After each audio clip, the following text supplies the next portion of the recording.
Assalamualaikum warahmatullahi wabarakatuh. Terima kasih, Anda telah kembali di channel YouTube kami.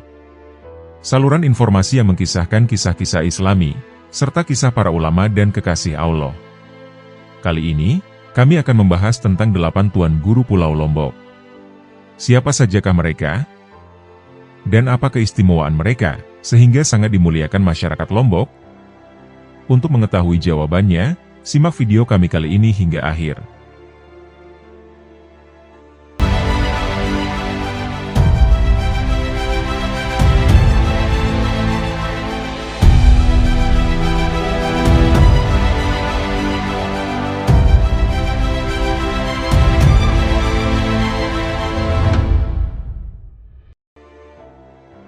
Maulana Syekh Tuan Guru Kiai Haji Muhammad Zainuddin Abdul Majid. Maulana Asy-Syaikh Tuan Guru Kiai Haji Muhammad Zainuddin Abdul Majid atau yang disingkat menjadi Hamzanwadi, Haji Muhammad Zainuddin Abdul Majid Nahdlatul Wathon Diniyah Islamiyah. Beliau lahir di Desa Pancor, Lombok Timur, tepatnya pada tanggal 17 Rabiul Awal, tahun 1316 Hijriah, atau bertepatan pada tanggal 5 Agustus, tahun 1898 Masehi. Beliau adalah pendiri Nahdlatul Wathon, organisasi massa Islam yang terbesar di Provinsi Nusa Tenggara Barat. Beliau lahir dari perkawinan Tuan Guru Haji Abdul Majid, atau yang lebih akrab dipanggil dengan sebutan Guru Mukminah atau Guru Minah, dengan seorang wanita solikah bernama Hajah Halimah Al-Sadiah. Nama kecil Tuan Guru Haji Muhammad Zainuddin adalah Muhammad Sagaf. Nama ini dilatar belakangi oleh suatu peristiwa yang sangat menarik untuk dicermati, yakni 3 hari sebelum beliau dilahirkan, Tuan Guru Haji Abdul Majid didatangi orang waliullah, yang masing-masing dari Hadramaut Yaman dan Magrobir Maroko. Kedua waliullah itu secara kebetulan mempunyai nama yang sama, yakni Sakof.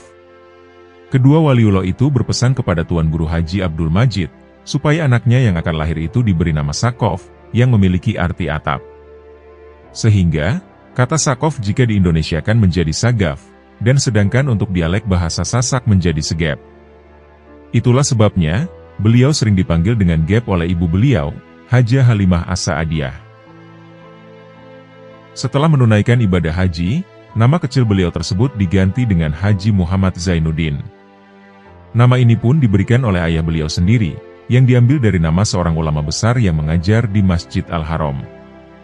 Akhlak dan kepribadian ulama besar itu sangat menarik hati sang ayah. Nama ulama besar itu adalah Syekh Muhammad Zainuddin Sarawak, dari Sarawak, Malaysia. Silsilah Tuan Guru Kiai Haji Muhammad Zainuddin Abdul Majid tidak bisa diungkapkan secara jelas dan runtut, terutama silsilahnya ke atas, karena catatan dan dokumen silsilah keluarga beliau ikut hangus terbakar, ketika rumahnya mengalami musibah kebakaran. Namun menurut sejumlah kalangan, bahwa asal-usulnya dari keturunan orang-orang terpandang, yakni dari keturunan Sultan-Sultan Selaparang, sebuah kerajaan Islam yang pernah berkuasa di Pulau Lombok. Disebutkan, bahwa Tuan Guru Kiai Haji Muhammad Zainuddin Abdul Majid, beliau merupakan keturunan kerajaan Selaparang yang ke-17. Pendapat ini tentu saja paralel, dengan analisis yang diajukan oleh seorang antropolog berkebangsaan Swedia bernama Sven Cederroth, yang merujuk pada kegiatan ziarah yang dilakukan Tuan Guru Kiai Haji Muhammad Zainuddin ke makam Selaparang, pada tahun 1971, sebelum berlangsungnya kegiatan pemilihan umum. Praktek ziarah semacam ini memang bisa dilakukan oleh masyarakat Indonesia pada umumnya, termasuk masyarakat Sasak, untuk mengidentifikasikan diri dengan leluhurnya. Di samping itu pula, Tuan Guru Kiai Haji Muhammad Zainuddin Abdul Majid tidak pernah secara terbuka menyatakan penolakannya terhadap anggapan dan pernyataan-pernyataan yang selama ini beredar tentang silsilah keturunannya, yakni berkaitan genetiknya dengan Sultan-Sultan Kerajaan Selaparang. Maulana Syekh Tuan Guru Kiai Haji Muhammad Zainuddin Abdul Majid adalah anak bungsu dari 6 bersaudara. Kakak kandung beliau 5 orang, yakni Siti Syarbini, Siti Cilah, Hajah Saudah, Haji Muhammad Sabur, dan Hajah Masyitoh. Ayahnya Tuan Guru Haji Abdul Majid yang terkenal dengan panggilan Guru Mukminah, beliau adalah seorang mubalik dan terkenal pemberani. Beliau pernah memimpin pertempuran melawan kaum penjajah, sedangkan ibunya Hajah Halimah As-Sa'adiyah terkenal sangat solehah. Sejak kecil, Al-Mukarram Maulana Asy-Syaikh Tuan Guru Kiai Haji Muhammad Zainuddin Abdul Majid terkenal sangat jujur dan cerdas.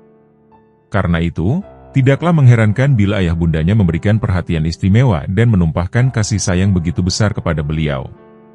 Ketika melawat ke Tanah Suci Mekah untuk melanjutkan studi, ayah bundanya ikut mengantar ke Tanah Suci. Ayahnya lah yang mencarikan guru tempat beliau belajar pertama kali di Masjidil Haram, dan sempat menemani beliau di Tanah Suci sampai 2 kali musim haji.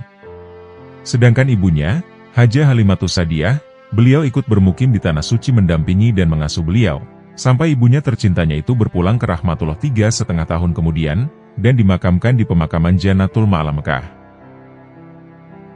Dengan demikian, tampak jelaslah betapa besar perhatian ayah bundanya terhadap pendidikan beliau. Hal ini juga tercermin dari sikap ibunya, bahwa setiap kali beliau berangkat untuk menuntut ilmu, ibunya selalu mendoakan dengan ucapan, "Mudah-mudahan engkau mendapat ilmu yang barokah." Sambil berjabat tangan, serta terus memperhatikan kepergian beliau, sampai tidak terlihat lagi oleh pandangan mata. Pernah suatu ketika, beliau lupa pamit pada ibunya. Beliau sudah jauh berjalan sampai ke pintu gerbang, baru sang ibu melihatnya, dan kemudian memanggil beliau untuk kembali. "Gep, kau lupa bersalaman," ucap ibu beliau dengan suara yang cukup keras. Akhirnya beliau pun kembali menemui ibunya, sembari meminta maaf dan bersalaman, lalu sang ibu mendoakan beliau. "Mudah-mudahan anakku mendapatkan ilmu yang barokah." Setelah itu beliau kemudian berangkat ke sekolah. Hal ini merupakan suatu pertanda, bahwa betapa besar kesadaran ibunya akan penting dan mustajabnya doa ibu untuk sang anak. Sebagaimana ditegaskan dalam hadis Rasulullah SAW, bahwa doa ibu menduduki ranking kedua setelah doa Rasul.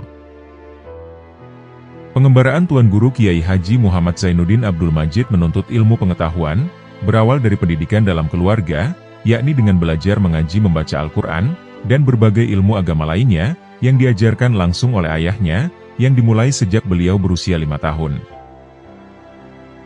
Setelah berusia 9 tahun, beliau memasuki pendidikan formal yang disebut Sekolah Rakyat Negara, hingga tahun 1919 Masehi. Setelah menamatkan pendidikan formalnya, beliau kemudian diserahkan oleh ayahnya, untuk menuntut ilmu agama yang lebih luas dari beberapa tuan guru lokal. Di antara lainnya adalah Tuan Guru Haji Syarafuddin dan Tuan Guru Haji Muhammad Saidi dari Pancor, serta Tuan Guru Abdullah bin Amakdulaji dari Desa Kelayu, Lombok Timur. Ketiga guru agama ini mengajarkan ilmu agama dengan sistem halakoh, yaitu para santri duduk bersila di atas tikar, dan mendengarkan guru membaca kitab yang sedang dipelajari, kemudian masing-masing murid secara bergantian membaca. Untuk lebih memperdalam ilmu agama, Muhammad Zainuddin remaja berangkat menuntut ilmu ke Mekah dengan diantar kedua orang tuanya, 3 orang kemenakan, dan beberapa orang keluarga, termasuk pula Tuan Guru Haji Syarafuddin. Pada saat itu beliau berusia 15 tahun, yaitu menjelang musim haji tahun 1341 Hijriah, atau tahun 1923 Masehi. Sesampai di Tanah Suci, Tuan Guru Kiai Haji Muhammad Zainuddin Abdul Majid langsung mencari rumah kontrakan di suku Lail Mekah. Beberapa setelah musim haji usai, Tuan Guru Haji Abdul Majid mulai sibuk mencarikan guru buat anaknya. Sampailah pencarian Tuan Guru Haji Abdul Majid pada sebuah halakoh. Dan syekh yang mengajar di lingkaran tersebut bernama Syekh Marzuki, seorang keturunan Arab kelahiran Palembang, yang sudah lama mengaji di Masjidil Haram, yang saat itu berusia sekitar 50 tahun. Di sanalah, Tuan Guru Kiai Haji Muhammad Zainuddin Abdul Majid diserahkan untuk belajar. Selain itu juga, beliau sempat belajar ilmu sastra pada ahli syair terkenal di Mekah, yakni Syekh Muhammad Amin Al-Qutbi, dan pada saat itu berkenalan dengan Sayyid Muhsin Al-Palembani, seorang keturunan Arab kelahiran Palembang, yang kemudian menjadi guru beliau di Madrasah Asy-Syaulatiyah. Ketika ayah Tuan Guru Kiai Haji Muhammad Zainuddin Abdul Majid pulang ke Lombok, beliau langsung berhenti belajar mengaji pada Syekh Marzuki, karena beliau merasa tidak banyak mengalami perkembangan yang berarti dalam menuntut ilmu selama ini. Namun, beliau belum sempat mencari guru, terjadi perang saudara antara kekuasaan Syarif Hussein dengan golongan Wahabi. 2 tahun setelah terjadinya huru-hara tersebut, Muhammad Zainuddin Abdul Majid muda berkenalan dengan seseorang yang bernama Haji Mawardi dari Jakarta. Dari perkenalannya itu, beliau diajak masuk belajar di Madrasah As-Saulatiyah, yang saat itu dipimpin oleh Syekh Salim Rahmatullah. Pada hari pertama masuknya, beliau bertemu dengan Syekh Hasan Muhammad Al-Masyad. Madrasah Asy-Syaulatiyah adalah madrasah pertama sebagai permulaan sejarah baru dalam pendidikan di Arab Saudi. Madrasah ini sangat legendaris, gaungnya telah menggema di seluruh dunia, dan telah menghasilkan banyak ulama-ulama besar dunia. Tuan Guru Kiai Haji Muhammad Zainuddin masuk Madrasah Asy-Syaulatiyah pada tahun 1345 Hijriah, atau tahun 1927 Masehi, yang waktu dipimpin Mudir Syekh Salim Rahmatullah, yang merupakan cucu pendiri Madrasah Asy-Syaulatiyah. Sudah menjadi tradisi, bahwa setiap tulab yang masuk di Madrasah Asy-Syaulatiyah harus mengikuti tes masuk, untuk menentukan kelas yang cocok bagi tulab. Demikian pula dengan Tuan Guru Kiai Haji Muhammad Zainuddin. Beliau juga dites keilmuan terlebih dahulu. Saat itu, secara kebetulan diuji langsung oleh Direktur Asy-Syaulatiyah sendiri, yakni Syekh Salim Rahmatullah, dan Syekh Hasan Muhammad Al-Masyad. Saat itu hasil tes menentukan jika beliau di kelas 3. Mendengar keputusan itu, Tuan Guru Kiai Haji Muhammad Zainuddin minta diperkenankan masuk kelas 2, dengan alasan ingin mendalami mata pelajaran ilmu Nahwu dan Shorof. Semula Syekh Hasan bersikeras, agar Tuan Guru Kiai Haji Muhammad Zainuddin masuk kelas 3. Tetapi pada akhirnya beliau melunak, dan mengabulkan permohonan untuk masuk kelas 2.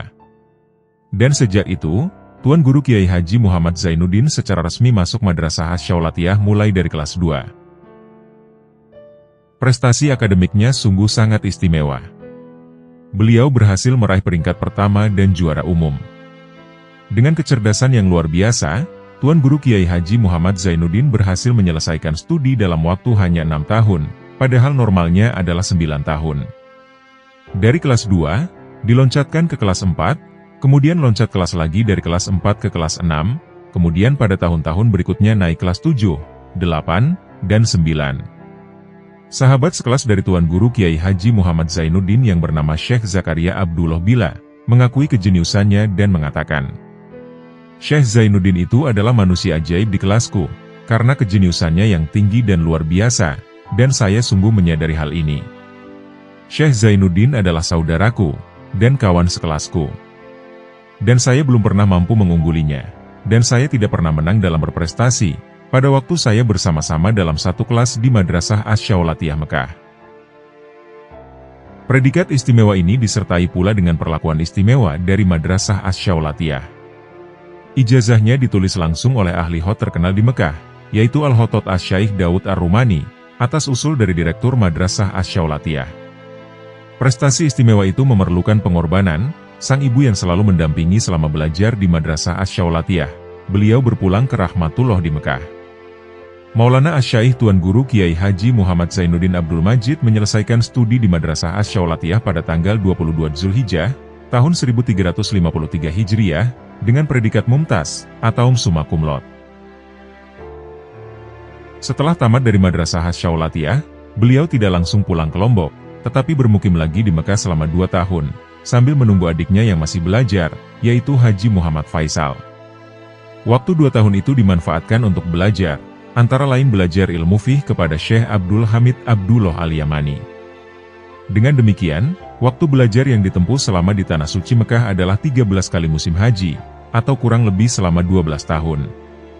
Ini berarti selama di Mekah, beliau sempat mengerjakan ibadah haji sebanyak 13 kali. Setelah selesai menuntut ilmu di Mekah, dan kembali ke tanah air, Tuan Guru Kiai Haji Muhammad Zainuddin langsung melakukan safari dakwah ke berbagai lokasi di Pulau Lombok. Sehingga, beliau dikenal secara luas oleh masyarakat. Pada waktu itu, masyarakat menyebutnya Tuan Guru Bajang. Semula, pada tahun 1934, beliau mendirikan pesantren Al-Mujahidin, sebagai tempat pemuda-pemuda Sasak mempelajari agama. Dan selanjutnya pada tanggal 15 Jumadil Akhir, tahun 1356 Hijriah, atau bertepatan pada tanggal 22 Agustus 1937 Masehi, beliau mendirikan Nahdlatul Wathon Diniyah Islamiyah, atau NWDI, dan menamatkan santri pertama kali pada tahun ajaran 1940-1941.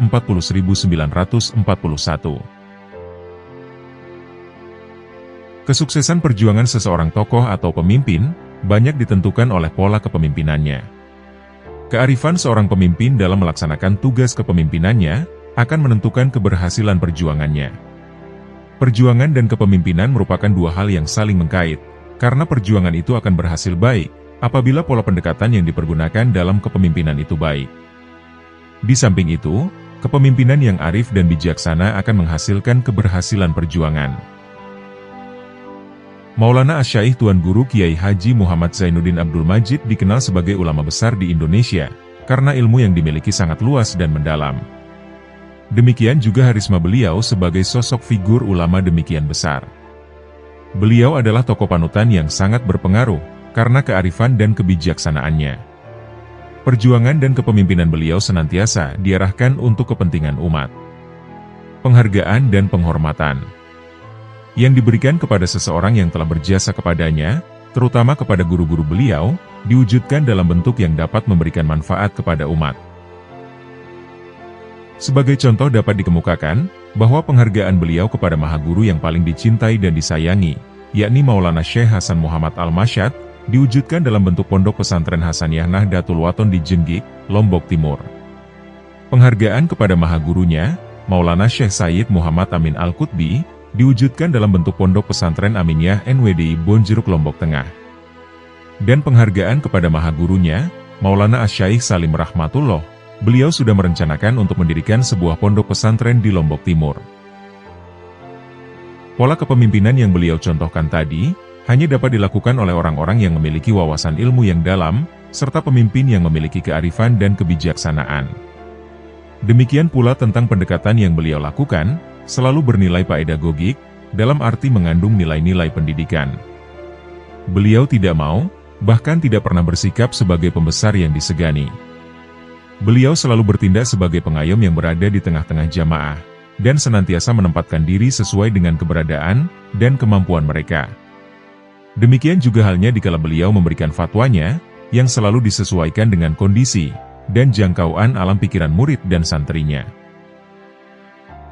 Pembawaan dan sikap hidup beliau selalu menunjukkan kesederhanaan. Inilah yang membuat beliau selalu dekat dengan para warganya dan murid-muridnya, dengan tidak mengurangi kewibawaan dan harisma yang beliau miliki.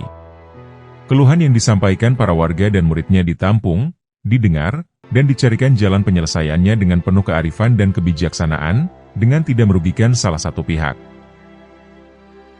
Untuk melanjutkan dan mengembangkan perjuangan Nahdlatul Wathon di masa datang, beliau sangat mendambakan munculnya kader-kader yang memiliki potensi dan militansi, serta loyalitas yang tinggi. Baik dari segi semangat, wawasan, maupun bobot keilmuan.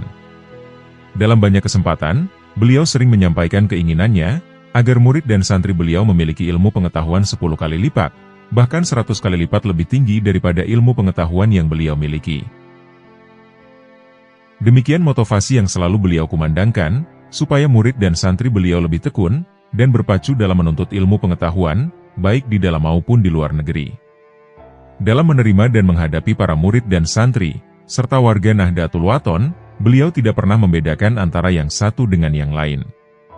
Bagi semua murid dan santri, serta warga Nahdlatul Wathon, diberikan perhatian dan kasih sayang yang sama besarnya, bagaikan cinta dan kasih sayang seorang ayah kepada anak-anaknya. Yang membedakan murid dan santri di hadapan beliau adalah kadar keikhlasan dan sumbangsihnya kepada Nahdlatul Wathon.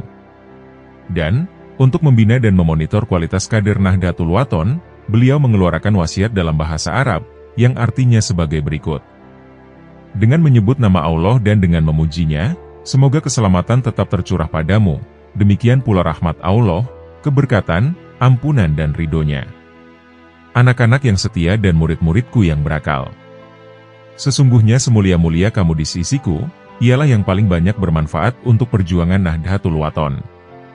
Dan sejahat-jahat kamu di sisiku ialah, yang paling banyak merugikan perjuangan Nahdlatul Wathon. Karena itu, kuatkanlah kesabaranmu, tetaplah bersiap siaga, berjuanglah, kemudian berjuanglah di jalan Nahdlatul Wathon, untuk mempertinggi citra agama dan negara. Niscaya kamu dengan kekuasaan Allah Subhanahu wa Ta'ala, tergolong pejuang agama, orang saleh dan mukhlis, baik pada waktu sendirian maupun pada waktu bersama orang lain. Semoga Allah membukakan pintu rahmat untuk kami dan kamu. Dan semoga beliau menganugerahi kami dan kamu serta para simpatisan Nahdlatul Wathon masuk surga, dan nikmat tambahan yang tiada taranya, yaitu melihat zatnya dari dalam surga. Demikianlah, wasiat ini dikeluarkan setelah terlihat beberapa kader dari kalangan alumni Madrasah Nahdlatul Wathon Diniyah Islamiyah, dan mereka yang sudah dibiayai beliau untuk melanjutkan ke sekolah yang lebih tinggi keluar dari garis perjuangan organisasi. Tidak taat pada kebijakan-kebijakan yang ditetapkan oleh beliau. Memang dalam rangka kaderisasi beliau banyak memberikan bantuan kepada alumni NWDI dan orang-orang lain untuk melanjutkan ke sekolah yang lebih tinggi dengan nawaitu khusus dan perjanjian khusus pula, yaitu untuk setia membela dan memperjuangkan cita-cita Nahdlatul Wathon Diniyah Islamiyah, Nahdlatul Banat Diniyah Islamiyah, dan Nahdlatul Wathon. Alhamdulillah, banyaklah di antara mereka yang benar-benar menepati janjinya dengan tulus. Sebaliknya, ada juga yang khianat pada janjinya, tidak malu merobek-robek nawaitu pengirimannya. Eksistensi dan aplikasi dari wasiat ini menjadi tolok ukur kualitas, ketaatan, serta keikhlasan kader-kader Nahdlatul Wathon. Di samping itu, untuk mempertegas wasiat renungan masa 1 dan 2 berbahasa Indonesia dalam bentuk puisi. Wasiat renungan masa ini berisikan nasihat, fatwa, dan pedoman bagi warga Nahdlatul Wathon dalam berjuang.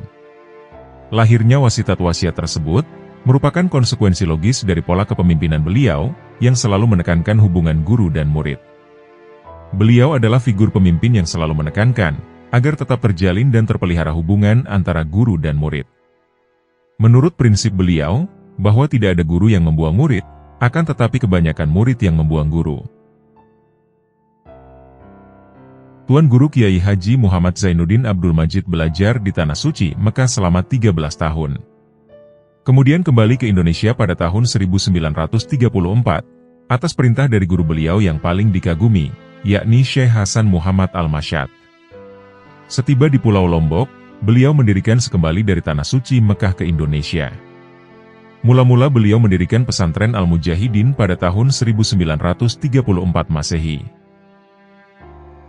Kemudian pada tanggal 15 Jumadil akhir 1356 Hijriah, atau 22 Agustus 1937 Masehi, beliau mendirikan Madrasah Nahdlatul Wathon Diniyah Islamiyah, atau yang disingkat dengan NWDI. Madrasah ini khusus untuk mendidik kaum pria. Kemudian pada tanggal 15 Robiul akhir 1362 Hijriah, atau 21 April 1943 Masehi, beliau mendirikan Madrasah Nahdlatul Banat Diniyah Islamiyah, atau yang disingkat dengan NBDI, yakni madrasah khusus untuk kaum wanita. Kedua madrasah ini merupakan madrasah pertama di Pulau Lombok, yang terus berkembang, dan merupakan cikal bakal dari semua madrasah yang bernaung di bawah organisasi Nahdlatul Wathon. Dan secara khusus, nama madrasah tersebut diabadikan menjadi nama pondok pesantren Dar al-Nahdlatain Nahdlatul Wathon. Istilah Nahdlatain diambil dari kedua madrasah tersebut. Tuan Guru Muhammad Zainuddin Abdul Majid sangat aktif mengajar, dan berdakwah keliling desa di Pulau Lombok. Pada tahun 1952, madrasah-madrasah cabang NWDI dan NBDI yang didirikan oleh para alumni di berbagai daerah, saat itu telah berjumlah 66 buah. Maka untuk mengkoordinir, membina, dan mengembangkan madrasah-madrasah cabang tersebut beserta seluruh amal usahanya, maka beliau mendirikan sebuah organisasi Islam. Pada tanggal 15 Jumadil akhir 1372 Hijriah, atau bertepatan pada tanggal 1 Maret 1953 Masehi, Al-Mukarrom Maulana Asy-Syaikh Tuan Guru Kiai Haji Muhammad Zainuddin Abdul Majid mendirikan organisasi Nahdlatul Wathon, yang bergerak di dalam bidang pendidikan, sosial, dan dakwah Islamiyah. Sampai dengan tahun 1997, lembaga-lembaga pendidikan yang dikelola oleh organisasi Nahdlatul Wathon telah berjumlah 747 buah, dari tingkat taman kanak-kanak, sampai dengan perguruan tinggi. Begitu juga lembaga sosial dan dakwah Islamiyah Nahdlatul Wathon, yang berkembang dengan pesat. Perkembangannya bukan hanya di NTB, melainkan juga di berbagai daerah di Indonesia seperti NTT, Bali, Jawa Timur, Jawa Barat, DKI Jakarta, Riau, Sulawesi, Kalimantan, bahkan sampai ke mancanegara seperti Malaysia, Singapura, Brunei Darussalam, dan lain sebagainya. Pada zaman penjajahan, Al-Mukarrom Maulana Asy-Syaikh Tuan Guru Kiai Haji Muhammad Zainuddin Abdul Majid juga menjadikan madrasah NWDI dan NBDI sebagai pusat pergerakan kemerdekaan, tempat menggembleng patriot-patriot bangsa, yang siap bertempur melawan dan mengusir penjajah. Bahkan secara khusus, Al-Mukarram Maulana Asy-Syaikh Tuan Guru Kiai Haji Muhammad Zainuddin Abdul Majid, bersama guru-guru Madrasah NWDI-NBDI, mereka membentuk suatu gerakan yang diberi nama Gerakan Al-Mujahidin. Gerakan Al-Mujahidin ini bergabung dengan gerakan-gerakan rakyat lainnya di Pulau Lombok, untuk bersama-sama membela, serta mempertahankan kemerdekaan dan keutuhan bangsa Indonesia. Dan pada tanggal 7 Juli 1946, Tuan Guru Haji Muhammad Faizal Abdul Majid, adik kandung Maulana Asy-Syaikh Tuan Guru Kiai Haji Muhammad Zainuddin Abdul Majid, beliau memimpin penyerbuan tangsi militer Nica di Selong. Namun dalam penyerbuan ini, gugurlah Tuan Guru Haji Muhammad Faisal Abdul Majid bersama 2 orang santri NWDI sebagai syuhada, sekaligus sebagai pencipta dan penghias Taman Makam Pahlawan Rinjani Selong, Lombok Timur. Al-Mukarram Maulana Asy-Syaikh Tuan Guru Kiai Haji Muhammad Zainuddin Abdul Majid sebagai ulama pemimpin umat, dalam kehidupan bermasyarakat dan berbangsa, telah mengemban berbagai jabatan, dan menanamkan berbagai jasa pengabdian. Adapun jasa-jasa beliau diantaranya adalah: pada tahun 1934 mendirikan pesantren Al-Mujahidin. Pada tahun 1937 mendirikan Madrasah NWDI. Pada tahun 1943 mendirikan Madrasah NBDI. Pada tahun 1945 pelopor kemerdekaan RI untuk daerah Lombok. Pada tahun 1946 pelopor penggempuran Nica di Selong Lombok Timur.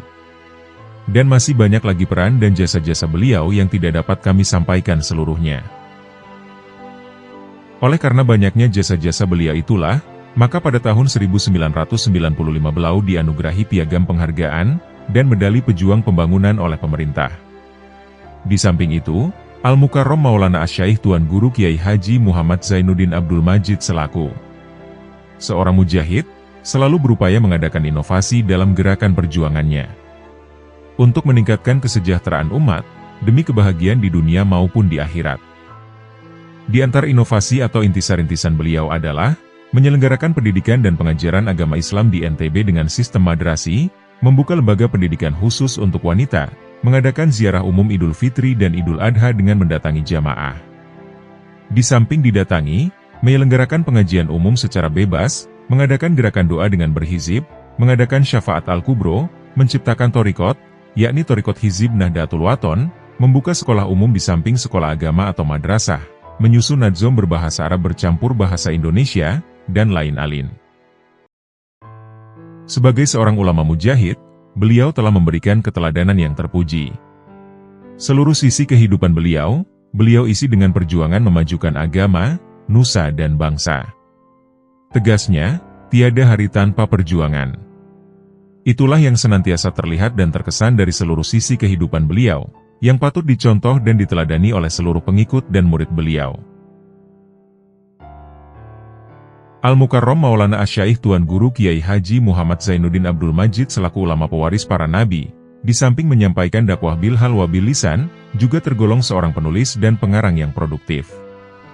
Bakat dan kemampuan beliau sebagai pengarang ini, tumbuh dan berkembang sejak beliau masih belajar di Madrasah Syaulatiyah Mekah. Namun karena banyaknya serta padatnya kegiatan keagamaan dan kemasyarakatan yang harus diisi, maka peluang dan kesempatan untuk memperbanyak tulisan tampaknya sangat terbatas. Kendatipun demikian, di tengah-tengah keterbatasan waktu itu, beliau masih sempat mengarang beberapa kitab, kumpulan doa, dan lagu-lagu perjuangan dalam bahasa Arab, Indonesia, dan bahkan bahasa Sasak. Adapun karya beliau dalam bahasa Arab adalah Risalah At-Tauhid, Sulam Al-Hijjah Syarah Safinatun Najah, Nahdoh Al-Zainiyah, Al-Fawaqih Al-Nahdiyah, Torikot Hizib Nahdlatul Wathon, Sholawat Nahdhatain, Sholawat Nahdlatul Wathon, Hizib Nahdlatul Wathon, Hizib Nahdlatul Banat, dan masih banyak lagi. Adapun karya beliau dalam bahasa Indonesia dan Sasak adalah Batu Ngompal, Nak Nunggal, Tokrirot Batu Ngompal, Wasiat Renungan Masa 1 dan 2, Nasyid dan Lagu Perjuangan, Ta'asis NWDI, Imamuna Asy-Syafi'i, Ya Fata Sasak, Bersatulah Haluan, Nahdhatain, Pacu Gama, dan lain sebagainya. Tarikh akhir 1997 menjadi masa kelabu Nusa Tenggara Barat. Betapa tidak, Pada hari Selasa tanggal 21 Oktober 1997, atau bertepatan pada tanggal 20 Jumadil akhir 1418 Hijriah, sang ulama karismatis, Tuan Guru Haji Muhammad Zainuddin Abdul Majid, berpulang ke Rahmatullah sekitar pukul 19.53 WITA, di kediaman beliau di Desa Pancor, Lombok Timur. Beliau wafat dalam usia 99 tahun menurut kalender Masehi, atau pada usia 102 tahun menurut Hijriah. Adapun 3 warisan besar beliau yang tinggalkan adalah ribuan ulama, puluhan ribu santri, dan sekitar 1.000 lebih kelembagaan Nahdlatul Wathon, yang telah tersebar di seluruh Indonesia dan mancanegara. Pada akhirnya, perjuangan beliau dalam menegakkan syiar Islam dan pendidikan di bumi Indonesia, tidak boleh terhenti begitu saja, namun harus terus dilanjutkan oleh siapa saja. Baik umat muslim Indonesia secara keseluruhan, dan masyarakat Sasak pada umumnya, maupun oleh kader-kader Nahdlatul Wathon yang telah dididik melalui lembaga-lembaga pendidikan Nahdlatul Wathon, serta seluruh warga Nahdlatul Wathon pada khususnya, yakni abituren, pencinta, dan simpatisan. Itulah tadi kisah perjalanan hidup atau manakib dari sang ulama karismatis, Al-Mukarram Tuan Guru Haji Muhammad Zainuddin Abdul Majid.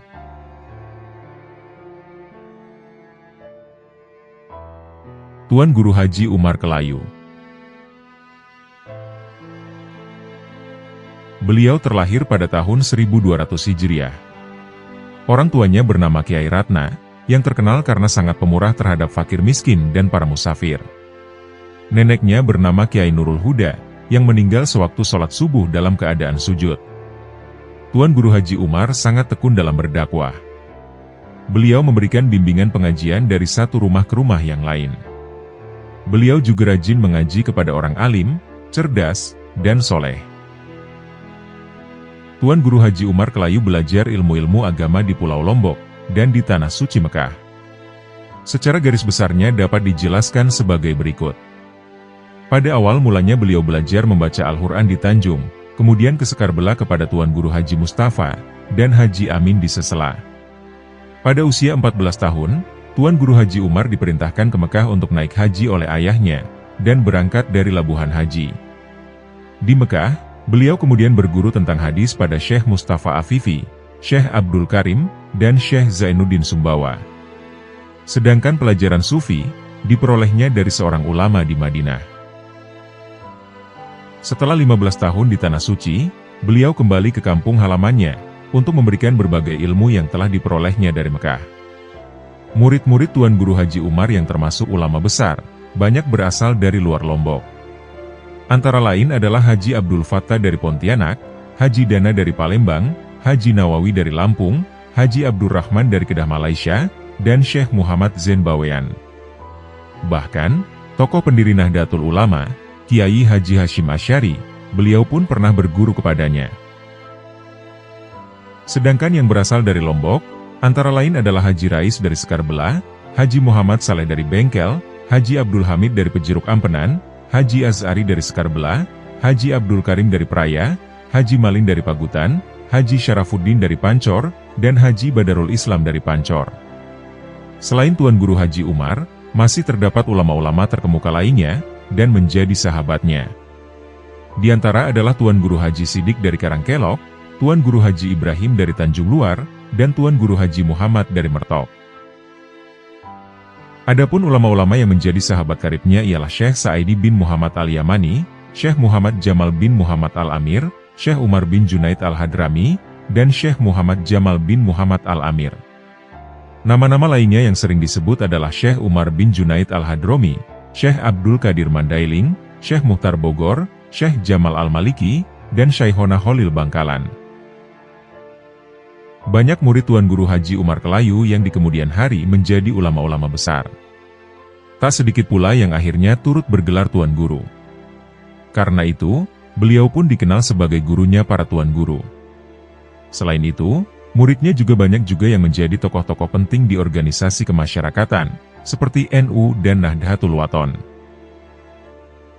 Mereka yang pernah belajar kepada Tuan Guru Haji Umar Kelayu, tidak hanya membentuk jaringan alim yang lebih luas. Perannya pun terbilang penting dalam penguatan ajaran Islam, khususnya dalam kurun waktu abad ke-19, hingga awal abad ke-20 di Lombok. Di antaranya, ada yang mendirikan pesantren-pesantren. Umumnya, mereka bergiat melakukan dakwah di tengah masyarakat. Tidak semata-mata itu, para tuan guru ini juga terlibat dalam sejumlah perlawanan melawan Belanda. Kolonialisme bangsa Eropa itu di Lombok, bermula dari turut campurnya mereka atas politik lokal setempat. Semula, bangsing tersebut tampil sebagai sekutu. Akan tetapi, kekuatan kolonial ini lantas berbalik menyerang setelah perang antara Bali Sasak dan Lombok usai. Banyak ulama bersama murid-muridnya melakukan perlawanan terhadap penjajahan Belanda. Tuan Guru Haji Umar Kelayu diketahui menikah untuk pertama kalinya dengan seorang perempuan bernama Asia. Dari pernikahan tersebut, beliau dikaruniai 3 putra. Mereka adalah Raden Akar atau Dine, Tuan Guru Haji Badrul Islam, dan Tuan Guru Haji Abdullah.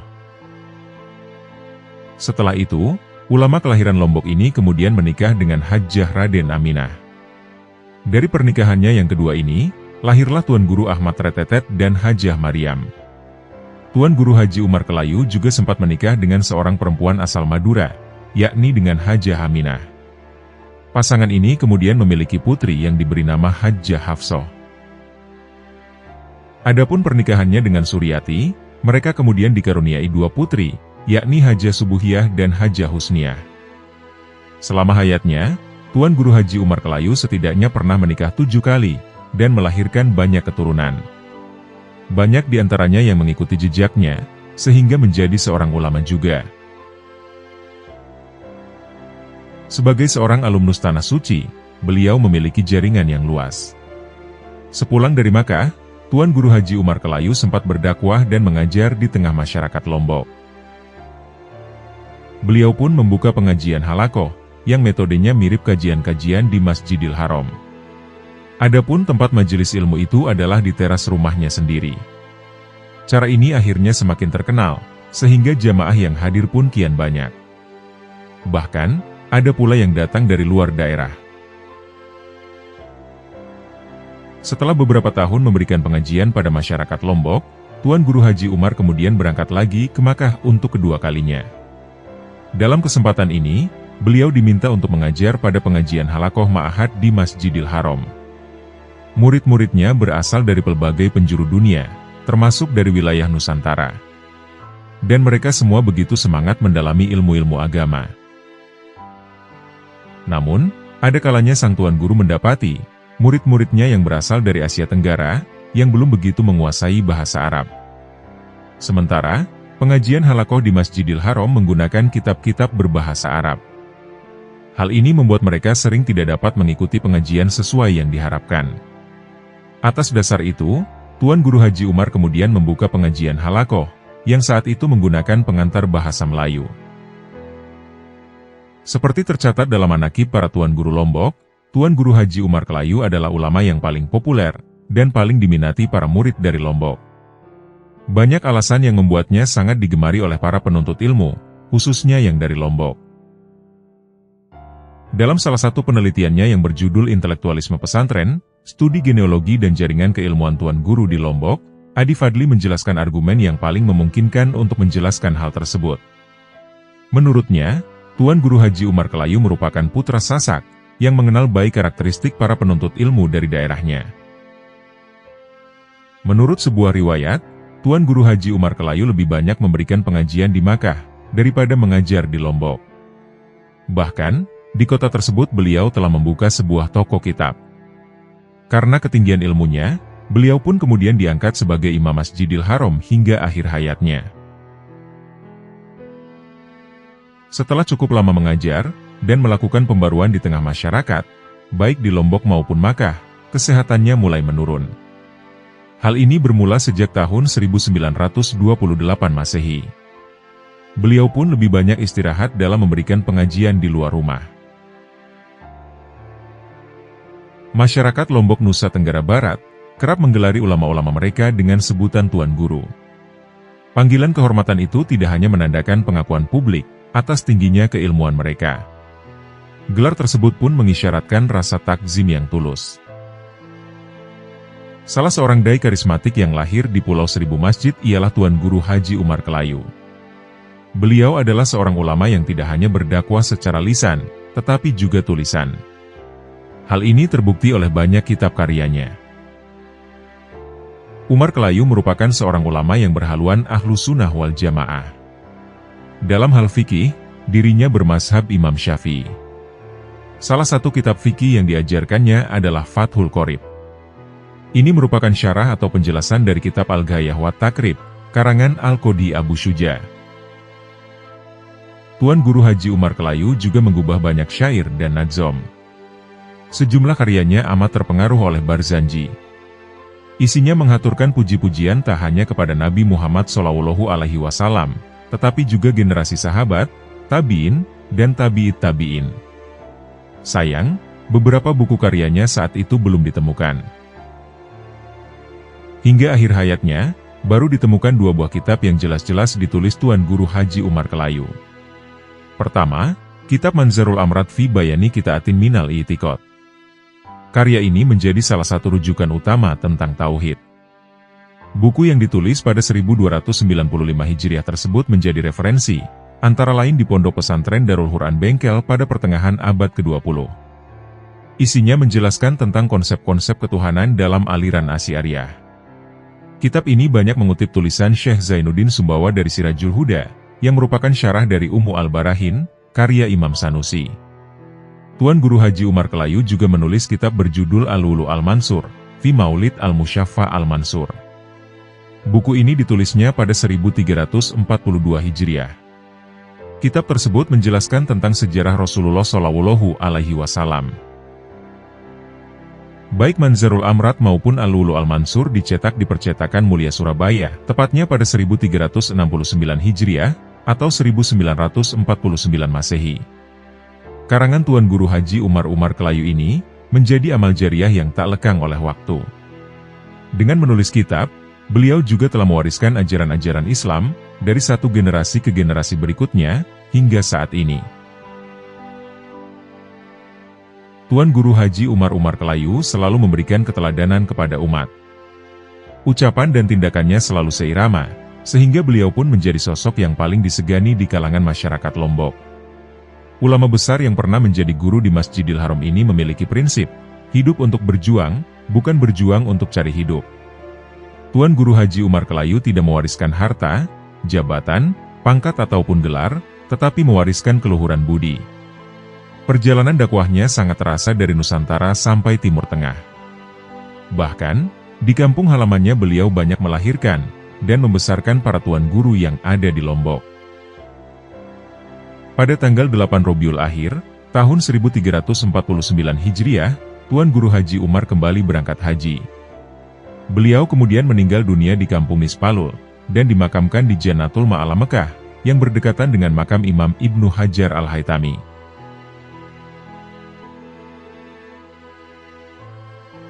Tuan Guru Haji Ahmad Tretetet. Datuk Asyaf Tuan Guru Haji Ahmad Tretetet, bin Tuan Guru Haji Umar Kelayu Lombok Timur. Beliau adalah ulama karismatik asal desa Kelayu, Kecamatan Selong, Lombok Timur. Tuan Guru Haji Tretetet merupakan sosok penyebar Islam yang terkenal humoris, dan kerap singgah dari satu tempat ke tempat lain untuk berdakwah. Konon, beliau memiliki karomah dapat berada di dua tempat yang berbeda sekaligus, dan dalam waktu yang bersamaan. Tuan Guru Haji Tretetet merupakan anak dari Tuan Guru Haji Umar Kelayu, dan Hajah Raden Aminah, pada tahun 1900-an. Tuan Guru Haji Tretetet memiliki saudara bernama Hajah Maryam, yang kelak membantu pemakamannya di daerah Karangkelok, Monjok Barat, Mataram. Ayahandanya, Tuan Guru Haji Umar Kelayu, beliau adalah ulama terkenal di Lombok abad 19. Kakeknya juga merupakan seorang ahli agama bernama Kiai Ratana, alias Syekh Abdullah, dan neneknya bernama Hajah Siti Aminah. Dari garis keturunannya itu, Tuan Guru Haji Tretetet dekat dengan lingkungan ulama religius sejak masih kecil. Bahkan, karena kemampuan keilmuan agama yang dimiliki kakek Tuan Guru Haji Tretetet, yakni Kiai Ratana, beliau pernah diangkat sebagai kodi atau hakim di Istana Selaparang.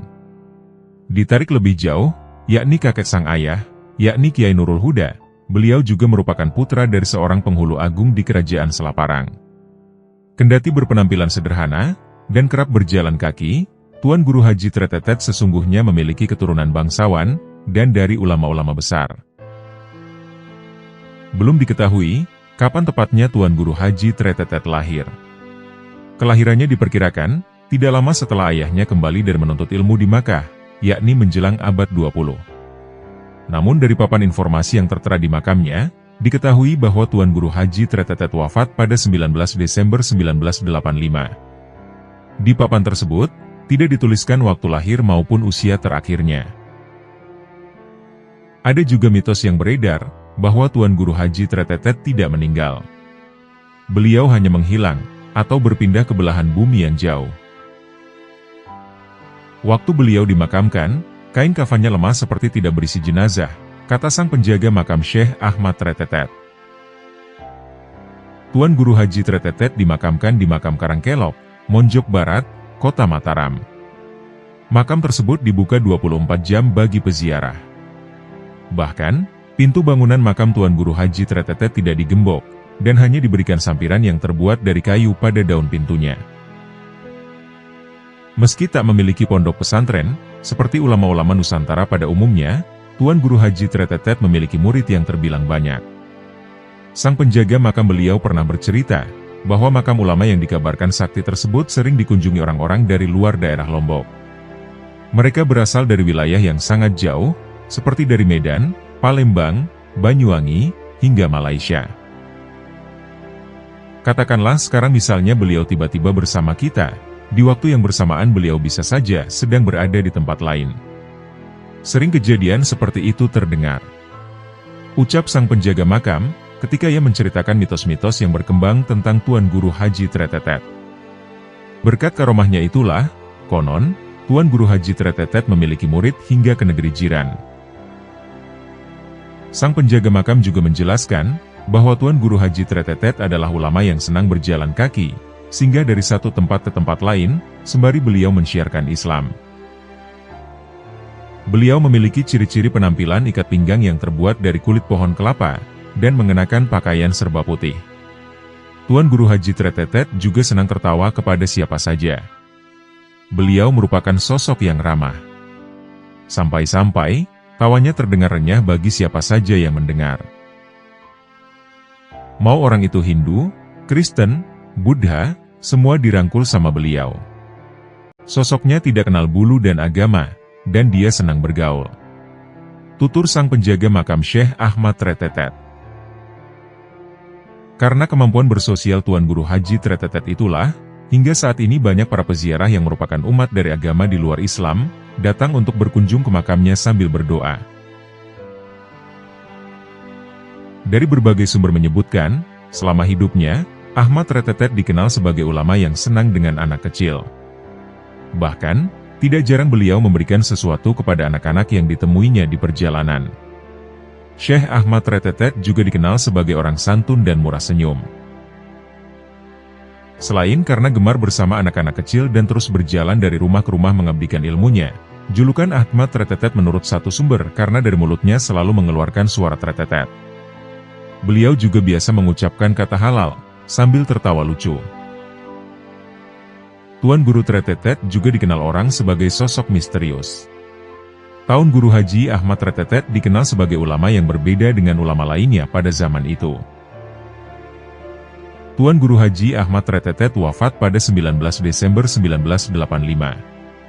Beliau dimakamkan di Desa Karangkelok, Kelurahan Monjok, Kota Mataram. Makamnya ditutupi bangunan bercat biru, dan dikelilingi pagar kayu. Di makamnya, terdapat tulisan makam Datuk Asy-Syaikh Tuan Guru Haji Ahmad Tretetet, bin Tuan Guru Haji Umar Kelayu. Di dalam ruangan berukuran 4 x 4 meter, terdapat makam bertutupkan kain hijau, yang kedua nisannya terbungkus kain putih. Di dalamnya, juga ada kendi yang terbuat dari tanah liat, dan berisikan air. Terpasang juga bingkai foto bergambar seseorang berpakaian putih, dan bersorban putih. Meski pakaiannya terlihat lusuh, sosok bersorban di foto itu tampak tersenyum ramah, dan itulah foto dari Syekh Ahmad Tretetet. Konon foto beliau yang berhasil diabadikan hanya ada beberapa saja, sebab salah satu karomah beliau adalah susah difoto.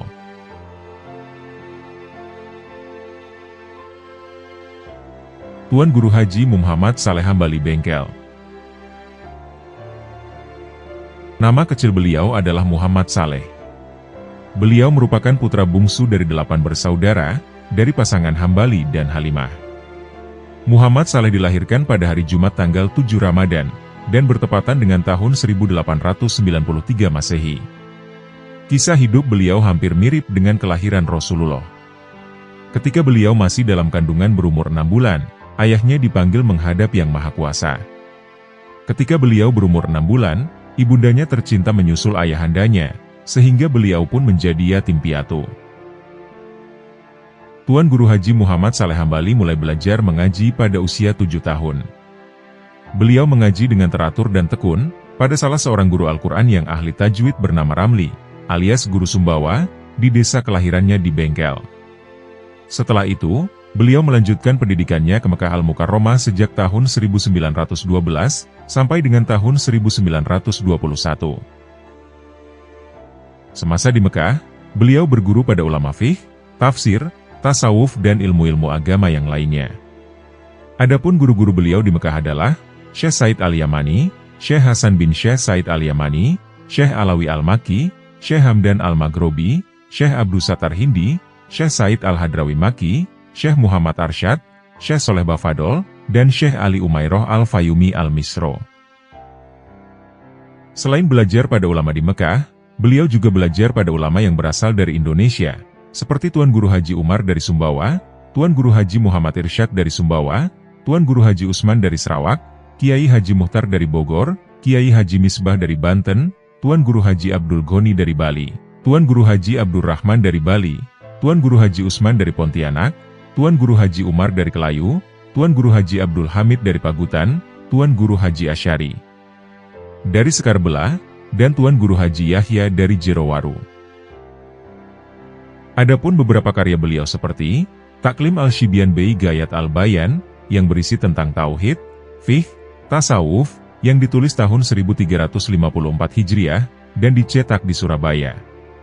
Kitab Bintang Perniagaan, fiqh, ditulis tahun 1376 Hijriah, dicetak di Surabaya. Kitab Cempaka Mulia Perhiasan Manusia, tulisan tangan, bersumber dari kitab Bidayat Al-Hidayah, karya Imam Al-Ghazali, Wasiat Al-Mustafa, terjemahan 30 wasiat dari Mustafa Rasulullah kepada Sayyidina Ali, berupa tulisan tangan. Kemudian Mawaid As-Solihiyah, sebuah kitab hadis ditulis tahun 1364 Hijriah, dan dicetak di Surabaya. Kitab Intan Berlian Perhiasan Laki Perempuan, yang berisi tentang fikih keluarga, yang ditulis tahun 371 Hijriah, dan diterbitkan di Surabaya. Adapun beberapa lainnya adalah Manzalul Al-Amrat tentang puasa, Hidayat Al-Atfal tentang tajwid Al-Quran atau nasihat kepada anak, dan Al-Wulu Al-Mansur tentang hadis. Beberapa kepribadian beliau yang menunjukkan atas kesufiannya, dapat dijelaskan sebagaimana penuturan murid beliau, yakni Tuan Guru Haji Ishak Hafid, dalam pernyataan berikut ini. Datok adalah orang yang zuhud pada dunia. Kekayaan yang dimiliki tidak membuat beliau lupa daratan, dan sebagian menjadi tanah wakaf milik pesantren. Beliau suka berbelanja membeli barang-barang kebutuhan bangunan madrasah, pergi ke sawah, semata-mata mengharap ridho Allah. Beliau tidak tertipu oleh harta benda, harta itu dinafkah untuk kepentingan agama.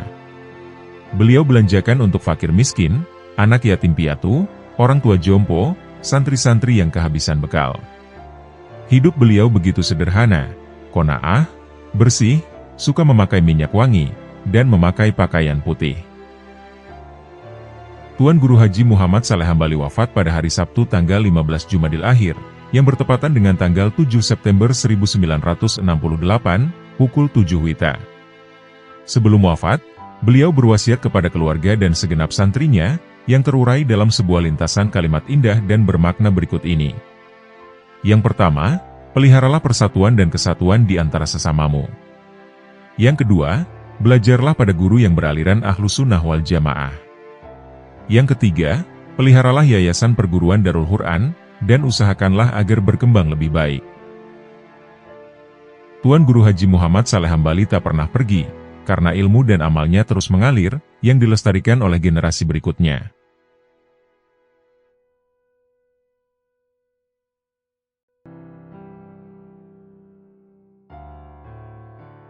Tuan Guru Haji Muhammad Ali Batu. Beliau adalah Muhammad Ali Batu Bangke Ilang Sabil, yang oleh para sejarawan lokal maupun Belanda dianggap sebagai tokoh paling karismatik sepanjang sejarah perjuangan rakyat Lombok, pemersatu masyarakat, khususnya umat Islam, baik dari kalangan bangsawan maupun rakyat jelata. Beliau sebagai pemersatu dari perpecahan, dan juga sebagai pejuang dalam perang melawan kekuasaan penjajahan Hindu Bali di Lombok. Dengan harisma beliau yang luar biasa saat itu, telah menjadi modal utama dalam mempersatukan semua kalangan yang ada di Lombok, yang terkenal sangat sulit untuk diwujudkan. Dan pada akhirnya, beliau kemudian berhasil membawa mereka kepada satu tujuan, yaitu perjuangan suci. Keretakan-keretakan hubungan masyarakat Lombok yang ada tersebut, tidak lepas dari keterbelakangan, dan adanya perasaan yang selalu ingin menang sendiri di antara mereka. Tentang keadaan ini dapat diketahui dari Babat Lombok, Babat Selaparang, Babat Sakre Karangasem, dan beberapa laporan dari pemerintah Belanda, antara lain.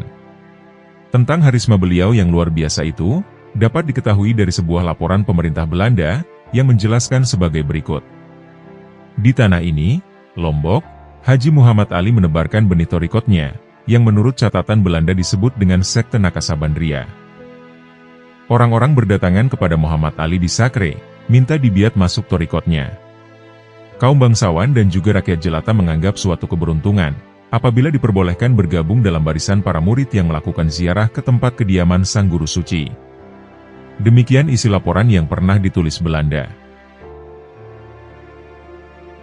Tentang keterbelakangan pemikiran yang membuat orang Sasak saat itu selalu terpecah belah, pada khususnya, dapat diketahui dari Babat Selaparang dan Babat Sakre Karangasem. Terkisahkan sekarang di Bali, sudah siap lengkap perbekalan dan senjata, para gusti diperintahkan untuk mencari kapal layar tempat bekal mesin dan peluru. Ada bantuan dari Tabanan, Buleleng, dan Mangwi juga ikut membantu. Begitulah ceritanya, persiapan itu sangat baik. Kata musyawarah itu, Raja Sasa itu semuanya. Babat Selaparang Bait ke-451. Mulai menok lampan Sasak, endarak pada melengasorin, melemesak-mesak, kuastuan pada cerengeh, marak beberas pesiat tetolang, endarak pada likat mudi. Babat Sakre Karangasem. Tentang kepahlawanan beliau dan cita-cita perjuangannya yang suci, dapat disimak dalam laporan Van der Kraan tahun 1980, yang mengutip pokok-pokok pembahasan EEB dan Asbek Bruse pada tahun 1897, dan dalam Babat Lombok II. Pada tahun 1891, orang Muslim dari suku Sasak di Lombok melakukan pemberontakan terhadap pemerintah Raja Bali, anak Agung Ngurah Karangasem. Ini bukanlah pemberontakan yang pertama, tetapi memang yang paling dahsyat. Berbeda dengan sebelumnya, maka pemberontakan kali ini tidak dapat dipadamkan. Pemberontakan ini telah menyebabkan berakhirnya setengah abad kekuasaan Bali di Lombok, dan mengundang campur tangan Belanda. Itulah isi laporan dari Van der Kraan. Sedangkan dalam Babat Lombok II, dilukiskan tentang tujuan perjuangan suci itu sebagai berikut. MUN kesuka Allah luih, te beriuk ngiring Tuan Guru, turut perang sabil andang bat, MUN te pade menang lemak, ITE pade, endek te buring te pegisik, rakse, DC, dasan te irik, petin kebon bangket te kawi endidik anak jari, gen payas gumi selaprang sesenik. Secara terperinci tentang sejarah kepahlawanan beliau ini, dapat dibaca dalam Babat Sakre Karangasem. Babat ini belum lama berselang diterbitkan oleh Yayasan Kertara Harja di Sakra, berupa stensilan, dengan catatan-catatan singkat oleh L. Jelenge.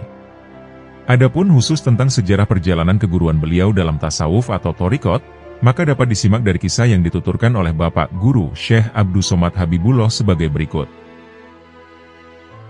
Sejarah keguruan Muhammad Ali berawal dari mimpi, di mana beliau dalam mimpi itu bertemu dengan Bahaudin anak Syabandi, atau dalam dialek penyebutan masyarakat Sasak dikenal dengan nama Syekh Baidin, yang mana beliau memerintahkannya untuk melakukan suatu pelayaran ke Mekah, dengan membawa perbekalan berupa 160 biji paku, sebuah palu, dan sebuah sabuk saje sepanjang 40 depa, atau sepanjang 40 meter. Sampai pada mimpi yang ketiga, beliau belum juga melaksanakan perintah mimpi itu. Hingga akhirnya pada mimpi yang keempat, beliau baru berlayar dengan ditemani oleh seorang sahabatnya, yaitu guru Adam dari desa Aika Mual Praya. Dalam perjalanannya, beliau menghadapi berbagai rintangan yang menyebabkan perahunya pecah. Guru Adam dengan susah payah menyelamatkan diri, dan akhirnya terdampar di desa Pengantap Sekotong. Sedangkan beliau juga berhasil menyelamatkan diri, karena menemukan pohon paok jenggik, atau paok mangga, yang tumbuh di tengah lautan. Kemudian teringat dengan bekal yang ada, beliau pun mulai memanjat dengan menggunakan paku yang dibawanya, hingga menghabiskan 100 biji paku. Setelah sampai di atas pohon itu, beliau melihat buahnya yang hanya berjumlah 1 biji. Namun mendadak ketika itu ada seekor burung Garuda yang datang, dan dengan cepat memakan buah mangga itu, hingga habis setengahnya. Kesempatan itu tidak disia-siakannya. Beliau segera bersembunyi, dan dengan sangat hati-hati beliau mengeluarkan sabuk saje, dan kemudian mengikat dirinya di kaki burung itu. Karena burung itu hanya memakan setengahnya saja, beliau berpikir, di sini tidak ada yang bisa saya makan, kecuali buah ini. Buah itu pun dimakannya, hingga dirasa cukup sekedar untuk mengganjal perut.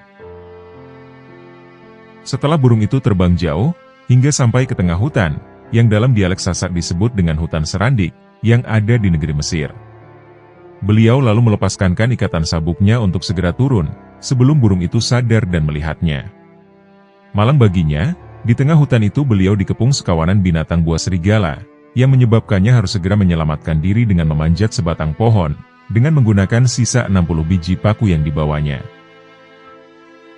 Setelah beberapa saat, seekor serigala yang merupakan raja sekawanan serigala itu segera memanggil serigala-serigala lainnya, dan kemudian beramai-ramai mengencingi batang pohon itu, sehingga membuat batangnya menjadi goyang. Melihat kondisi tersebut, dengan cepat beliau mengikat kerisnya pada ujung sabuk saje, dan menjatuhkannya ke mulut serigala, hingga akhirnya binatang itu mati. Melihat rajanya mati, serta merta yang lainnya ketakutan, dan segera melarikan diri.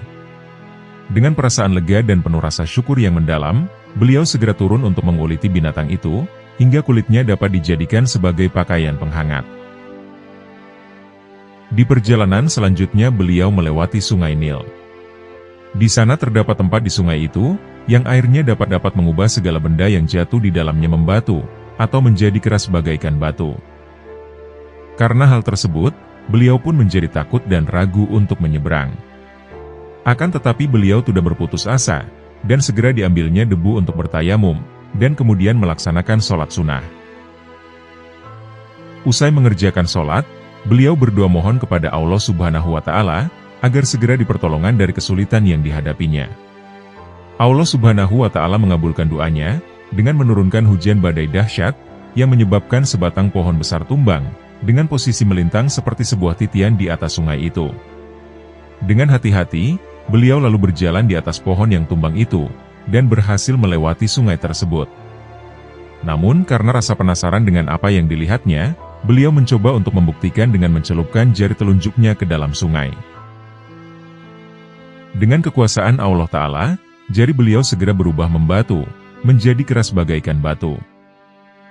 Dan oleh karena itu, jari yang telah membatu inilah akhirnya gelar Muhammad Ali Batu dinisbahkan kepadanya.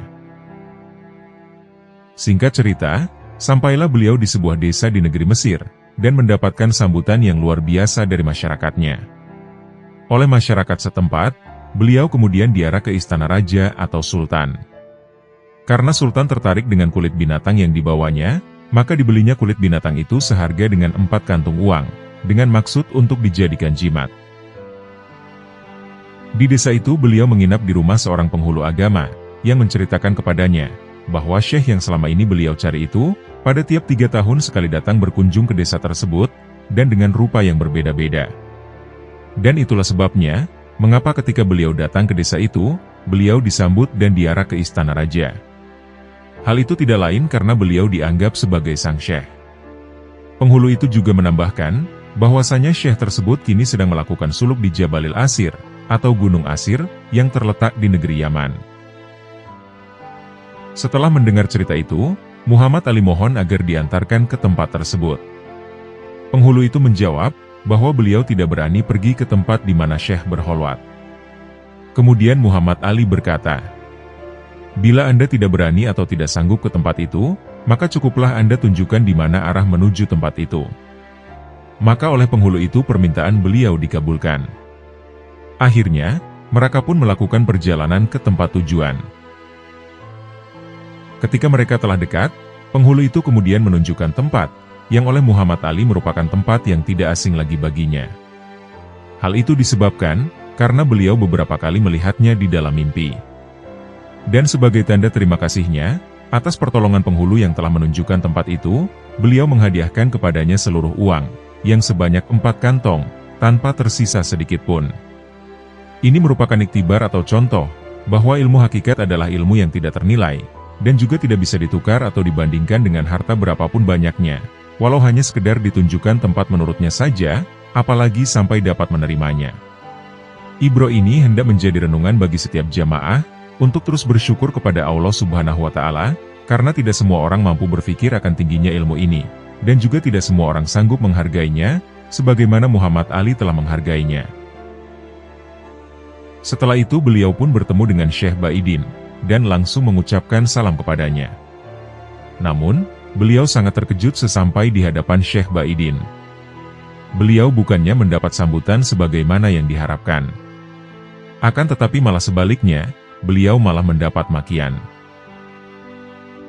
Syekh Baidin bertanya, siapa yang telah menyuruhmu ke sini menemuinya? Muhammad Ali kemudian menjawab, Anda wahai Syekh. Kemudian setelah itu, oleh Syekh Baidin beliau dipersilahkan untuk segera memasuki ruang suluk, atau tempat berholwatnya. Ketika berada dalam pertapaan itulah, ubun-ubun beliau diusap oleh Syekh Baidin, hingga menyebabkan beliau berteriak-teriak, dan merasa ketakutan yang luar biasa, karena diperlihatkan kepadanya keadaan siksa neraka, yang konon saat itu sesaat tetapi terasa seperti 70 tahun lamanya. Kejadian saat itu telah meninggalkan bekas yang sangat mendalam, hingga menyebabkan beliau menyerahkan hidup dan matinya kepada Syekh Baidin, untuk mendapatkan bimbingan. Oleh Syekh Baidin, beliau kemudian diperintahkan untuk masuk kembali ke tempat holwatnya, yang kemudian ditutup dengan batu. Dan di tempat itulah, beliau kemudian tinggal selama 3 tahun. Sementara beliau berada di tempat holwatnya tersebut, sahabat beliau di Lombok, Guru Adam, kembali melakukan pencarian, dengan tujuan agar dapat menemukan beliau, hidup atau mati. Namun, usaha pencarian itu hasilnya tetap nihil. Untuk kesekian kalinya, Allah Subhanahu wa Ta'ala menunjukkan kebesarannya. Setelah berada selama 3 tahun di dalam batu tersebut, tiba-tiba saja tatkala bangun, beliau telah mendapatkan dirinya berada di rumahnya, yang berada di desa Sakra. Keadaan ini bukan hanya mengejutkan dirinya, namun juga bagi keluarga dan seluruh masyarakat desa saat itu. Dengan secara spontan, mereka membunyikan kentongan tanda bahaya, karena mendengar istri Muhammad Ali berteriak-teriak terkejut, bahkan ketakutan, tatkala tiba-tiba melihat seorang lelaki tidur di dalam rumahnya. Hal tersebut dapat dipahami, sebab sebelumnya beliau dianggap sudah meninggal, ketika terdengar kabar perahu yang ditumpanginya pecah. Dan terlebih lagi, usaha pencarian yang dilakukan oleh Guru Adam tidak menghasilkan apa-apa.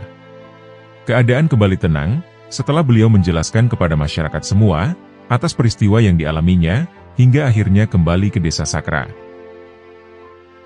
Selang beberapa waktu di Sakra, tiba-tiba beliau mendapatkan sepucuk surat dari Syekh Baidin, yang memerintahkannya agar kembali berlayar ke negeri Mekah.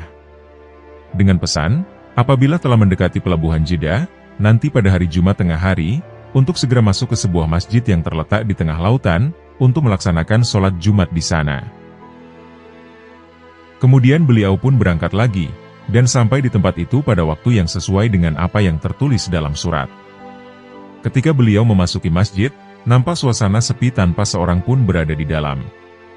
Namun, keadaan tiba-tiba berubah dalam waktu sekejap. Entah dari mana asalnya, tiba-tiba sudah ada jamaah yang terdiri dari para waliullah, yang telah memenuhi ruang masjid. Kemudian setelah khutbah Jumat, Syekh Baidin datang untuk mengimami sholat Jumat, dan Muhammad Ali berdiri tepat di belakangnya. Usai sholat, para waliullah secara perlahan kembali menghilang, dan keadaan pun kembali sepi, dan hanya ada beliau dan Syekh Baidin. Karena khawatir Syekh Baidin juga akan meninggalkan tempat itu, beliau segera ikatkan jarinya ke surban Syekh Baidin. Hingga ketika sang Syekh hendak meninggalkan tempat itu, beliau merasa ada yang menarik surbannya. Syekh Baidin pun tahu kalau Muhammad Ali ada berada di belakangnya. Dan dengan segera, kemudian beliau memanggil kembali jamaah sholat Jumat, para waliullah itu, untuk kembali berkumpul, serta mengumumkan bahwa Muhammad Ali adalah tempat menutup segala pengajian. Dan di masjid inilah Muhammad Ali untuk pertama kalinya menerima tawajuh, sekaligus mandat dari Syekh Baidin sebagai guru ilmu hakikat. Singkat cerita, setelah itu beliau berhaji, dan kemudian beliau kembali ke Lombok, untuk memberi pengajian kepada masyarakat di Pulau Lombok. Beliau kemudian menegakkan kebenaran, dan memimpin mereka, untuk mencapai kemerdekaan dari tangan penjajahan Hindu Bali, sebagaimana yang telah dikisahkan. Dengan demikian, maka hubungan antara Muhammad Ali Batu dengan Syekh Bahauddin Naqsyabandi bukanlah hubungan keguruan yang bersifat barzahi, atau uwaisi. Karena pertemuan tersebut bukanlah dalam wujud ruhani, ataupun dalam mimpi, namun pertemuan langsung secara dhohir atau nyata. Walaupun sebagaimana telah dikisahkan, bahwa jarak kehidupan di antara keduanya adalah sekitar 500 tahun, yakni Bahauddin wafat pada tahun 1389 Masehi, dan Muhammad Ali wafat pada tahun 1892 Masehi. Dan jalur keguruan seperti ini sering terjadi dalam sejarah para sufi. Adapun jalur seperti di atas dalam sejarah keguruan para sufi pernah terjadi pada Syekh Abdul Karim Al-Jili dengan Nabi Muhammad SAW. Sebagaimana beliau kisahkan dalam kisahnya, Al-Insan Al-Kamil fi Marifati wa Akhiri wal Awalihi, yang beliau menjelaskan seperti berikut ini.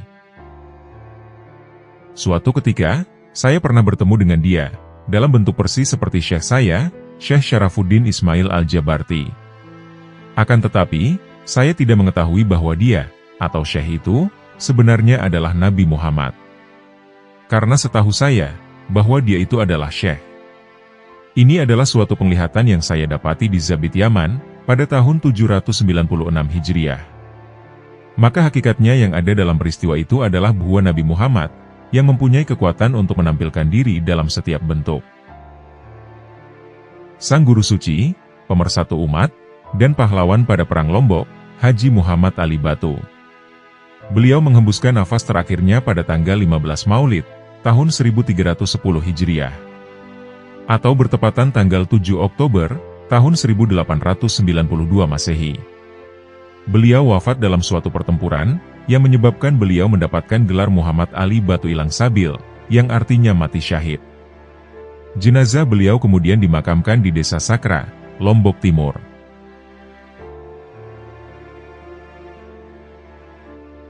Tuan Guru Haji Mahsun. Tuan Guru Haji Mahsun Masbagik, dilahirkan di Desa Denjer, Kecamatan Masbagik, Kabupaten Lombok Timur, tepatnya pada tahun 1907 Masehi. Nama kecil beliau adalah Ahmad. Nama tersebut diberikan oleh orang tuanya, Haji Muhtar dan Hajah Raudah. Karakter kedua orang tuanya selalu memuliakan para ulama, orang-orang saleh, dan penuh perhatian terhadap keluarga. Sehingga, kelahiran putra yang satu ini sangat menggembirakan hati kedua orang tuanya. Mereka berharap, kelak anaknya akan sangat berguna dalam membina dan mengembangkan ajaran agama Islam. Sejak masih kecil beliau banyak belajar membaca Al-Quran, dan mempelajari dasar-dasar agama dari orang tuanya. Pada usia 8 tahun beliau masuk sekolah rakyat, dan melanjutkan pendidikannya ke Ibtidaiyah. Kerasnya didikan orang tua berdampak positif terhadap Ahmad, sehingga pada masa kanak-kanak Ahmad telah memperlihatkan keberanian, kejujuran, dan bakat kepemimpinan. Setelah cukup dewasa beliau banyak belajar tauhid, fikih, dan ilmu lain-lain, pada ulama-ulama ternama, seperti Tuan Guru Haji Saleh Hambali Bengkel, dan Tuan Guru Haji Badarul Islam Pancor. Untuk lebih meningkatkan pemahamannya terhadap ilmu-ilmu agama, beliau pun kemudian belajar ke Mekah, dan menempuh pendidikan selama 4 tahun. Beliau belajar di Tanah Suci terhitung sejak tahun 1936 Masehi, sampai dengan 1940 Masehi.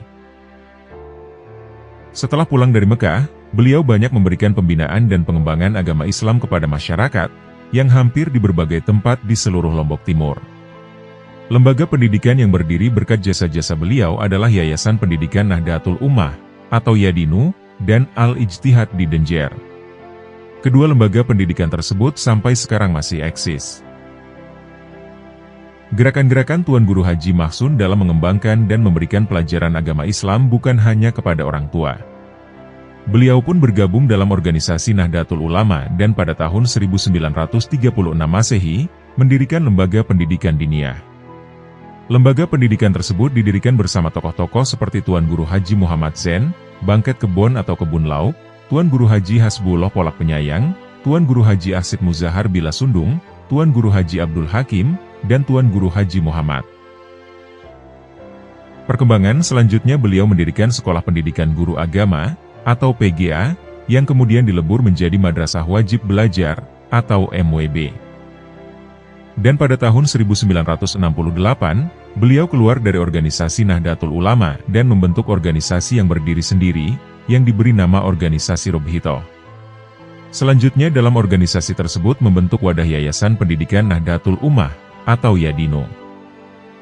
Yang mana, Madrasah Ibtidaiyah Yadino tersebut, sekarang menjadi Madrasah Ibtidaiyah Yadino di Masbagik Selatan. Alhamdulillah, berkat jasa-jasanya, sampai saat ini berkembang lembaga-lembaga pendidikan dalam wadah organisasi Yadino dan Al-Ijtihad. Tuan Guru Haji Mahsun termasuk salah satu tokoh pejuang kemerdekaan, yang tergabung dalam pasukan Banteng Hitam. Beliau memimpin Masbagik saat penyerangan Belanda di kota Selong, bergabung dengan pasukan dari Lendang Nangka, pimpinan Haji Jumhur Hakim, dan pasukan dari Pringgasela, pimpinan Tuan Guru Haji Muhammad. Pada saat penyerangan tersebut, gugurlah pahlawan-pahlawan yang sangat kita banggakan ini, antara lain adalah Tuan Guru Haji Muhammad, Said Saleh Pringgasela, Tuan Guru Haji Faisal, saudara dari Tuan Guru Haji Zainuddin Abdul Majid Pancor.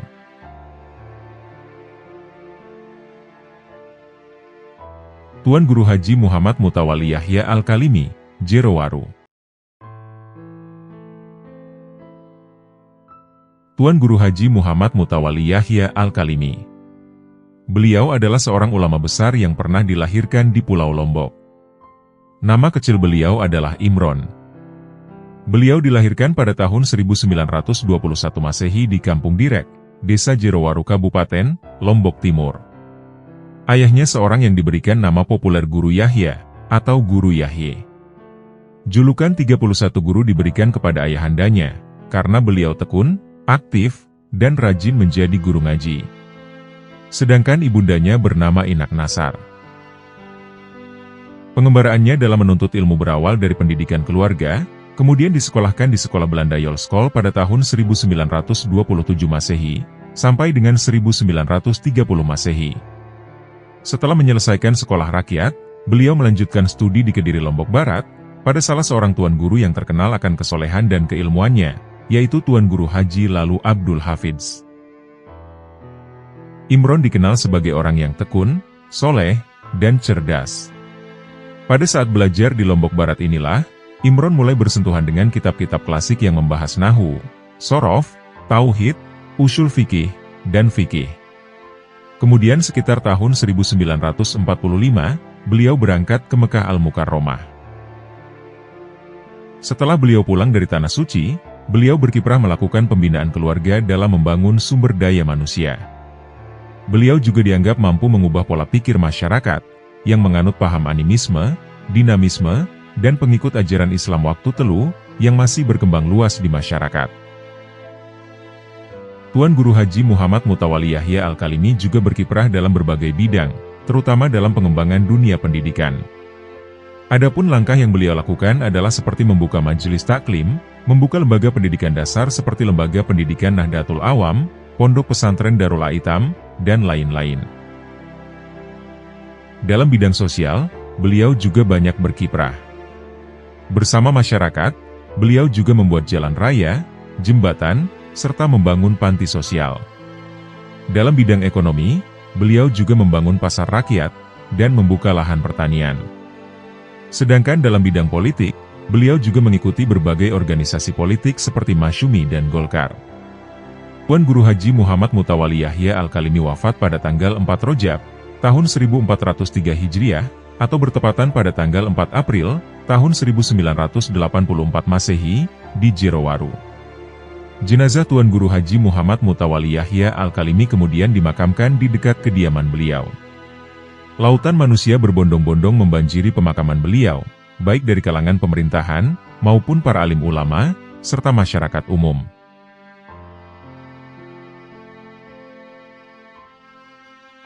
Tuan Guru Haji Abhar Muhyiddin. Tuan Guru Haji Abhar Muhyiddin adalah salah satu mursyid Thariqah Qadiriyah Wanaksabandiah, melalui jalur Kiai Haji Mustain Romli Jombang, yang kemudian beliau sebarluaskan ajarannya ke wilayah Pugutan, Lombok Barat, atau yang sekarang dikenal sebagai Mataram. Dilihat dari garis keturunannya, Tuan Guru Haji Abhar bukanlah orang sembarangan. Ayahnya, Tuan Guru Haji Muhyiddin Musalam, bin Tuan Guru Haji Musalam. Dan ibunya bernama Siti Mana binti Syekh Jabar Linggae dari Banten. Masing-masing dari keduanya merupakan keturunan ulama yang disegani. Sejak kecil, Tuan Guru Haji Abhar memperoleh pendidikan dari ayahnya, yaitu Tuan Guru Haji Muhyiddin Musalam. Kemudian, beliau melanjutkan pendidikan formalnya di sekolah rakyat di Pagutan.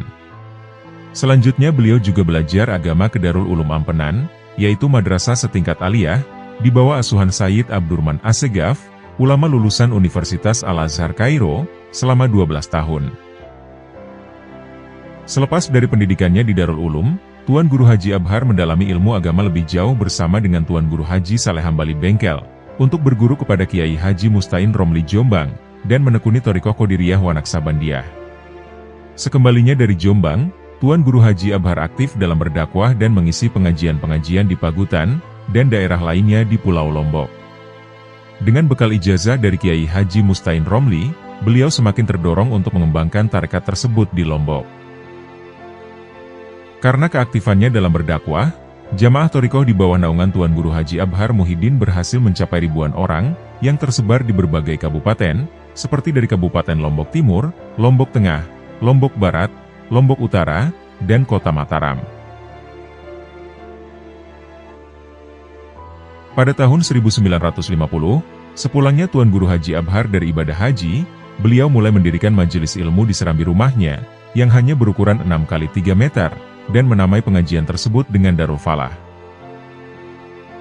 Mulanya, santri yang belajar di tempat ini hanya sekitar 35 orang, yang berasal dari wilayah Lombok Barat, Lombok Tengah, dan Lombok Timur. Setiap hari mereka selalu belajar dan memperdalam ilmu agama, serta mempelajari kitab-kitab salafus sholih. Seiring berjalannya waktu, Darul Falah mulai menunjukkan pertumbuhannya. Hingga pada tahun 1968 Masehi, santri pondok pesantren Darul Falah berjumlah 200 orang. Keadaan pondok pesantren yang mengalami kemajuan ini terus berlangsung. Hingga estafet kepengurusan berada di bawah kepimpinan Tuan Guru Haji Muhammad Mustiadi Abhar, putra Tuan Guru Haji Abhar, yang tidak hanya bangunan fisik yang berubah, tetapi juga jiwa santrinya. Dengan berbagai perubahan di Darul Falah, yang diikhtiarkan juga oleh Tuan Guru Haji Muammar Arafat, dan Tuan Guru Haji Zabrul Fauzan Tabrani, akhirnya membuahkan hasil. Sehingga, santri Darul Falah datang dari berbagai daerah, seperti dari Lombok, Sumbawa, Dompu, Bima, Batam, Sulawesi, Jakarta, dan Manggarai Provinsi Nusa Tenggara Timur. Tuan Guru Haji Abhar adalah ulama yang konsisten dalam mendakwahkan syariat Islam. Selain berdakwah melalui lembaga pendidikan yang didirikannya, beliau juga aktif sebagai penceramah, dan berkhidmat di Nahdlatul Ulama. Setiap harinya, beliau selalu sempatkan membaca kitab-kitab yang beliau miliki di perpustakaan, khususnya sebagai bahan materi untuk mengajar santri, dan berceramah kepada jamaahnya. Pada tanggal 1 Syawal 1413 Hijriah, atau yang bertepatan dengan tanggal 23 Maret 1993 Masehi, Tuan Guru Haji Abhar kembali kepada Sang Pencipta di usianya yang ke-73 tahun. Jenazah Tuan Guru Haji Abhar kemudian disolatkan oleh para jamaah, yang berdatangan dari berbagai daerah di Lombok. Setelah selesai disyalatkan, jenazah dihantarkan ke peristirahatan terakhir, di dekat Masjid Pondok Pesantren Darul Falah, yang berdekatan dengan makam istri tercintanya, yaitu Hajjah Siti Zahroh. Demikianlah kisah perjalanan hidup dari 8 guru Pulau Lombok. Semoga Allah Subhanahu wa Ta'ala mengumpulkan kita dengan para kekasihnya, di dunia maupun akhirat. Semoga kita dapat meneladani kepribadian akhlak para kekasih Allah, serta mengambil hikmah dari kisah-kisahnya. Dan semoga dengan apa yang telah kami sampaikan, dapat menambah ketakwaan kita kepada Allah Subhanahu wa Ta'ala. Wallahu a'lam bishawab.